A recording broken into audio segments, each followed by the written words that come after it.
ఇప్పుడు వైజాగ్ స్టీల్ ప్లాంట్లో 9 మంది చనిపోయారు. అవును, అది ప్రభుత్వం తప్పిదమే.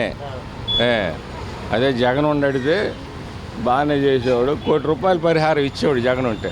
వాళ్ళ రూపాయి ఇవ్వకుండా దులబరించుకున్నారు, వాళ్ళ మీద తగాదు పెట్టుకుంటున్నారు వీళ్ళు. పోయినసారి ₹1,00,00,000 పరిహారం ఇస్తేనే అక్కడ గ్యాస్ లీకేజ్ అయితే 10 మంది చనిపోతే ₹1,00,00,000 పరిహారం ఇస్తేనే చనిపోయిన మనిషి వస్తాడా అన్నాడు చంద్రబాబు. మరి ఇప్పుడు నువ్వేమి ఇవ్వకుండా వస్తాడా? ఏమి ఇవ్వకుండా నీకు వాళ్ళకి ఏమైనా ఉపాధి దొరుకుద్దా? ఇవ్వచ్చుగా గవర్నమెంట్ తరఫున. నీ ఇస్తున్నావా? ప్రజల సొమ్మేగా, ఇవ్వచ్చుగా. నువ్వు కూడా తలా ₹1,00,00,000 ఇవ్వచ్చుగా. మరి వాళ్ళు ఎట్లా బతకాలి? వాళ్ళు ఏదో పని చేసుకొని బతికేవాళ్ళు. నేనేదో ఇచ్చి ఉన్నట్టు వాళ్ళకి రావాల్సినవి అవి మేము ఇస్తున్నాం అని చెప్పుకుంటే ఎట్లా? వ్యాఖ్యలు చేశారు కదా, ప్రైవేటీకరణ ఆపింది మేమే అని నారా లోకేష్ పవన్ కళ్యాణ్ అంటున్నారు. జగన్ గోల్ చేయబోతే ఏరికి అమ్మగనుకేవాళ్ళే, తాకట్టు పెట్టేవాళ్ళే. మరి వాళ్ళు గట్టిగా చెప్తున్నారు కదా, మా వల్లే ఆగింది ప్రైవేటీకరణ. ఎవరో చెప్పుకుంటే అట్ట. మొన్న ధర్నాలు చేశారు అక్కడ తెలుసా? విశాఖపట్నంలో కార్మికులు ధర్నాలు చేసి గందరగోళం చేస్తే అది ఆగింది. ఈయన వల్ల వీళ్ళ మొత్తం తాకట్టు పెడదామని చూస్తుంటే ఆఖరికి ఆర్టీసీ బస్ స్టాండ్ కూడా తాకట్లు పెడదామని చూస్తున్నారు. ప్రైవేట్ పరం చేయాలంట. జగన్ గవర్నమెంట్ పరం చేస్తే అన్ని ప్రైవేట్ పరాలు చేస్తున్నాడు. హాస్పిటల్ ప్రైవేట్ పరాలైనాయా, బస్ స్టాండ్లు ప్రైవేట్ పరాలైనాయా, అన్నీ పీపీ విధానంలో మొత్తం దోచుకునే పనిలో ఉన్నారు. ఎవడికి ఏం చేశాడు? వైజాగ్ స్టీల్ ప్లాంట్ ఘటన చనిపోయారు, దాని గురించి ఏమంటారు? అనేది ఏముంది, జగన్ అయితే అడిగినంత ఇచ్చేవాడు. ఈయన ఏమి ఇస్తాడు? మీ ఇంట్లో తెచ్చినారని అడుగుతుండే. ఏమిస్తాడు చెప్పు? అట్లా అడిగినాడు ఇస్తాడా? చెప్పులే. ఎవరైనా చచ్చిపోయి ఇప్పుడు నీ కుటుంబం నా కూడా చచ్చిపోయినారుగా. వాళ్ళు చచ్చిపోతే అంతమా అంత కాదు ఎంత ఇస్తామంటే పోయేది కాదు. మీ ఇంట్లో చచ్చిపోయినా ఎందుకు మీకెందుకు అంటే ఏముంటుంది? అదే జగన్ అయితే ఇక ఎంత ఇస్తున్నామని అమ్మటే చోట్ల పర్యటించేవాడేగా. ఇదిగో వంక పెట్టడానికి చిన్నదైనా ఏదైనా చాలు. వంక పెట్టాలంటే ఏదికైనా వంక పెట్టచ్చు. దాన్ని ప్రైవేటీకరణ ఆపింది మేమే అని నారా లోకేష్ జగన్ బట్టి ఆగినాయి ఇవన్నీ. జగన్ వాళ్ళు ఇంకా మొత్తం ఉన్నది కూడా ప్రైవేటీకరణ చేయాలంటుంటే వాళ్ళు ఎట్లా ఆపుతామంటారు? చెప్పినా నమ్మొద్దా జనం? వాళ్ళైతే మేమే ఆపామని పవన్ కళ్యాణ్ ఏం లేదు, అవన్నీ ఓవర్ అమ్మకాలే. ఎక్కువగానే జగన్ డిమాండ్ చేశారు. మరి చేస్తాడు, మా ప్రభుత్వం తెస్తానంటుండగా చూడు ఇచ్చి చూపెడతాడు. వస్తే రాకపోతే చేసేది ఏం లేదు. వైజాగ్ స్టీల్ ప్లాంట్లో ఘటన జరిగింది, 9 మంది మృతి చెందారు, దాని గురించి ఏమంటారు? ఫ్యాక్టరీలు ఇండస్ట్రీస్ అన్న తర్వాత సహజంగా జరుగుతూనే ఉంటాయి. దాని మీద అది ఏ పార్టీల అధికారంతో సంబంధం ఉండదు, కానీ మేనేజ్మెంట్లే జాగ్రత్త పడాలి. అన్ని ఫ్యాక్టరీలు ఇప్పుడు అంతకుముందు వైజాగ్లో గ్యాస్ లీక్ అయింది ఒక దానిలో, అక్కడ చనిపోయారు. మరి భోపాల్లో జరిగింది ఇంతకుముందు. అది కాంగ్రెస్ గవర్నమెంటా బీజేపీ గవర్నమెంటా? గవర్నమెంట్లకు సంబంధం ఉండదు.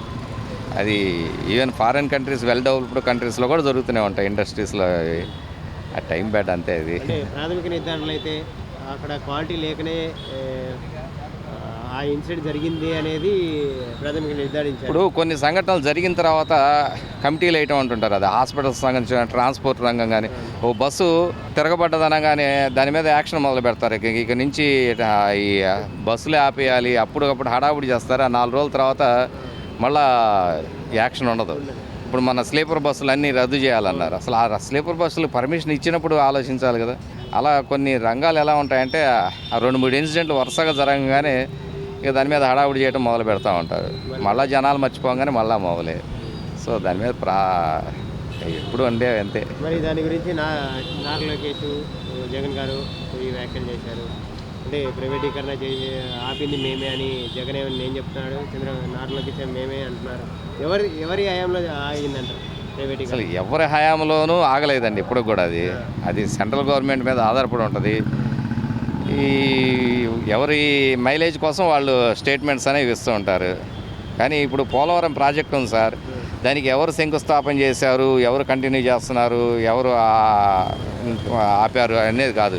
ఆ ప్రాజెక్ట్ అనేది పూర్తయితే కనుక ఆ క్రెడిబిలిటీ ఎవరికి వెళ్ళినా కానీ ముందు దేశానికి మేలు జరుగుతుంది. ఇప్పుడు ఆంధ్ర రాష్ట్రం నెంబర్ 1గా జరుగుతుంది. ప్రభుత్వం తరఫు కూడా అంటున్నారు జగన్ గారు. సరే, స్టేట్మెంట్లు అయినా ఇస్తారు సార్, ఏ రాజకీయ నాయకుడైనా సరే. ఇప్పుడు ఎలా ఉంటుందంటే అధికార పక్షం వాళ్ళు ఏ పక్షం అధికారంలో ఉన్నా సరే ప్రతిపక్షం దానికి డబుల్ అంకి చెప్తుంది. ఇప్పుడు సిపిఐ సిపిఎం వాళ్ళు కూడా అలాగే చెప్తూ ఉంటారు. అది అధికారంలో ఉన్న వాళ్ళకి తెలుస్తుంది. ఇప్పుడు ఒక వ్యక్తికి ఇంత వాల్యూ అనేది మనం అసలు కట్టలేము. దానికి ఎక్స్గ్రేషియా అనేది ఎంతవరకు అంటే మనిషి చనిపోయిన తర్వాత ఇప్పుడు రైల్వే కనుక జరిగిందనుకోండి, రైల్వే యాక్సిడెంట్ జరిగిందనుకోండి, దానిలో ఫిక్స్డ్గా ఇంత అమౌంట్ అని ఉంటుంది. దానిలో ఎవరు డిమాండ్ చేయడానికి ఏమి ఉండదు. 5 లక్షలు 10 లక్షల అమౌంట్ ఉంటుంది. మరి అక్కడ లేనిది వైజాగ్ దానిలో మటుకు మనిషి చనిపోవటం అనేది ఒక కుటుంబంలో ఎలా ఉంటుందంటే, ఒక వ్యక్తి కనుక పోతే ఇక ఆ కుటుంబం చిన్నాభిన్నం అవ్వడానికి అవకాశం ఉంటుంది. సో అది ₹1,00,00,000 ఇచ్చినా, ₹1,50,00,000 ఇచ్చినా, ఇప్పుడు ₹1,00,00,000 డిమాండ్ చేయడం అనేది నేను తప్పని అనట్లేదు, అది చిన్న అమౌంట్ అనే అనట్లేదు. డబ్బుల గురించి కాదు అక్కడ అసలు, ఇది ఎప్పుడు ఉండేదే. ఏ గవర్నమెంట్ ఉన్నా 20 లక్షలు ప్రకటిస్తే కాదు ఇంకో 10 లక్షలు పెంచి ఇవ్వాల్సిందే అంటుంటారు. అది సో అది ఎవరిని తప్పు పట్టేది కాదు. టోటల్గా ఆ ఎక్స్గ్రేషియా కన్నా కూడా ఆ కుటుంబంలో వ్యక్తులను ఆదుకొని వాళ్ళకి అండగా నిలబడితే ఆ కుటుంబాలు చిన్నాభిన్నం కాకుండా ఉంటాయి. ఆ పిల్లలకి చదువుల విషయంలో కానీ, లేకపోతే ఆ ఇంట్లో ఇంకెవరైనా గ్రాడ్యుయేట్స్ ఉంటే వాళ్ళకి ఎంప్లాయ్మెంట్ ఏర్పాటు చేయటం, అలాంటివి చేస్తే బాగుంటుంది. కానీ అచ్చగా డబ్బులు ఇచ్చినంత మాత్రం నిలబడతాయని కూడా ఉండకపోవచ్చు. వైజాగ్ స్టీల్ ప్లాంట్లో ఇష్యూ జరిగింది, అదే 9 మంది చనిపోయారు, దాని గురించి ఏమంటారు? వైజాగ్ స్టీల్ ప్లాంట్ దాని గురించి అంతగా ఐడియా లేదండి. అంత దూరం మనం పోం కదా. అక్కడ ఉండే వాళ్ళకి ఆ వాతావరణంలో అక్కడ వాళ్ళకి అర్థమైపోయింది, కానీ మనకు అర్థం కాదండి. తప్పిదం వల్లనే జరిగింది అని అంటున్నారు. మరి ఎంతవరకు నిజం ఏంటంటే అక్కడ ఎంక్వైరీ చేయాలండి. అది ఎంతవరకు నిజమో ఎంతవరకు అబద్ధమో అది ఎంక్వైరీ చేస్తే అది అర్థమైపోయింది. మనకి తెలియని వాళ్ళకి ఇక్కడ ఉండే వాళ్ళకి మనకేం అర్థమైపోయింది. ప్రాథమిక రిపోర్ట్లో కూడా తేలింది కదా, అది క్వాలిటీ లేకనే అలా జరిగిందని ప్రాథమిక రిపోర్ట్లో అయితే తేలింది రైటేనండి.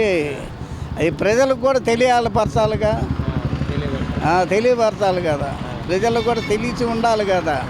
అంటే విశాఖ స్టీల్ ప్లాంట్ని ఎవరు ఆపారంటారు? అంటే ప్రైవేటీకరణ కాకుండా జగన్ చేశారంటారా, చంద్రబాబు చేశారంటారు? ఎవరు చేశారండి? అయ్యే అంతవరకు మనం దూరం ఆలోచించమండి. అది అక్కడ ఆ నాయకుల వరకే అర్థమైంది, కానీ మనకేం అర్థమైందండి. అధికారులు తప్పిదామంటున్నారు. 9 మంది చనిపోయారు కదా, చనిపోయారు మనం ఏం చేద్దాం. అది క్వాలిటీ లేక చనిపోయారు అనేది ప్రాథమిక నిర్ధారణలో తేలింది. మరి ఏమంటారు దాని గురించి? అది తప్పే కదా. తప్పేనా? ఇవ్వాలి, రాష్ట్ర ప్రభుత్వం కూడా ప్రకటించాలి అంటున్నారు. మరి ఇచ్చేనే కాదు, కేంద్రం ఇచ్చేనే ఇక్కడ ఏవి ఆడినా ఆడిచ్చేనే ఆటాడేది. స్టీల్ ప్లాంట్ ప్రైవేటీకరణ ఎవరు ఆపారంటారు? జగనా, చంద్రబాబా, లేకపోతే పవన్ కళ్యాణ్? జగనే ఆపాడు కదా. జగనే ఆపాడా? మరి మేమే ఆపామని అంటున్నారు కదా నారా లోకేష్. అంటానికి ఏమొచ్చింది, మాటలకి ఏమొచ్చా కానొచ్చింది దానివల్ల నేనే పోయానంటే ఎట్లా కుదిరింది. మేమే తీసుకొచ్చాము, దీనికి 11,000 కోట్లు తీసుకొచ్చాము డెవలప్మెంట్కి వాటికి అన్న ఏమి చేసుకురాలేదు, ఏమి లేదు, ఏం లేదంటారా?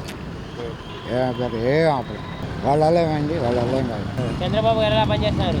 బాగుంది, బాగా చేస్తున్నారా? పింఛన్ వస్తుందా? ఎంత వస్తుంది? 4,000. ఇంటికి వచ్చి ఇస్తున్నారా ఎట్లా?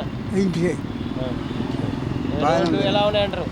రోడ్లు ఎలా ఉన్నాయంటారు? బాగానే ఉండేలే, బాగానే ఉందిలే, బాగానే. మళ్ళీ రావాలంటారు ఆయన? అయినా రావాలా, జగన్ రావాలా, చంద్రబాబు రావాలా? చంద్రబాబు రావాలి. ఎందుకంటే తిండి పెడుతుండగా తిండి పెడుతున్నారంట.